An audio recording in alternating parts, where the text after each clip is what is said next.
the sequels and the years and honestly the decades almost, there's still an essence of competition, vehicle combat, stunt driving, a shooter, it's not a racer.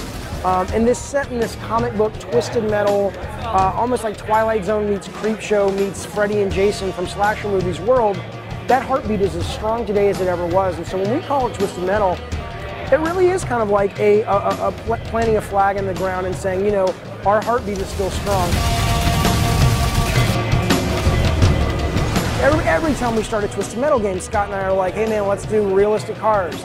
And it's a disaster, mainly because, you know, this is more like fighter jets. So they happen to look like cars, but they're like fighter jets. You're doing a lot of jousting, and then when you're both on the offense, and then when you're on defense, you want to get the hell out of there really fast. We have a lot of new mechanics in the game that aren't on the modern driving controls, which will ship with the game as default.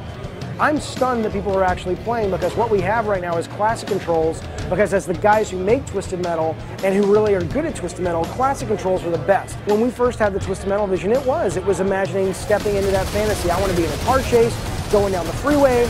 I want semi-trucks flipping and crashing. I want to be in a helicopter with a sniper rifle and a bazooka shooting down, watching that semi-truck boom in the air as you race through the explosion. And so that's what we start with. Every iteration of hardware that we make a Twisted Metal on, we get to get closer and closer to that vision. And so helicopters really came from, ooh, we can do helicopters now on PS3 and integrate them into online. We can do semi-trucks that you can team up and drive into the backs of semi-trucks and man turrets. Oh my God. And then frankly, that's us being bad designers. Then we're like, we got to figure out how's that going to work.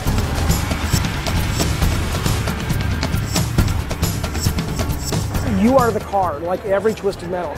You now see your driver more, you see your gunner a lot more. It's the driver and their gunner are basically the way that we show off the weapon articulations. So instead, we do have weapons that still come out of panels and things like that.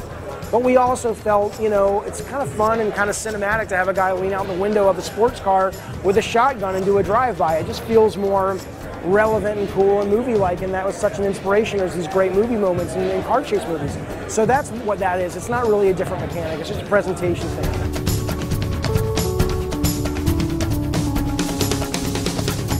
You do not have to play co-op. You do not have to work with a team. There are free-for-all modes, there are surface modes like straight-up deathmatch or even team deathmatch where you're like, dude, I don't want to coordinate, I don't like talking on the headset, I feel embarrassed, or I don't like headset games. Absolutely. So here's what we know, and here's what we're so excited about. Those players are served, and they're served whether you're talking split screen local on the couch or whether you're talking going out to the world and playing Twisted Metal. But we also do have those modes that are deep and rich and team-based to guarantee that players who, like me, want that as well as the free-for-all stuff. We have all of them covered, so it's just awesome. I love this world. I love Sweet Tooth and this dark world, and I think the movies are coming out so cool. I was so worried about how they would come out, and as I see them coming to life, I'm like, I want people to fall in love with this world as much as we are, as in this dark, twisted comic book weird world. On the gameplay side though, Twisted Metal is a fighting game. It's a fighting game meets a shooter. It's Mortal Kombat, it's Street Fighter 4 just as much as it's Mario Kart Battle Mode.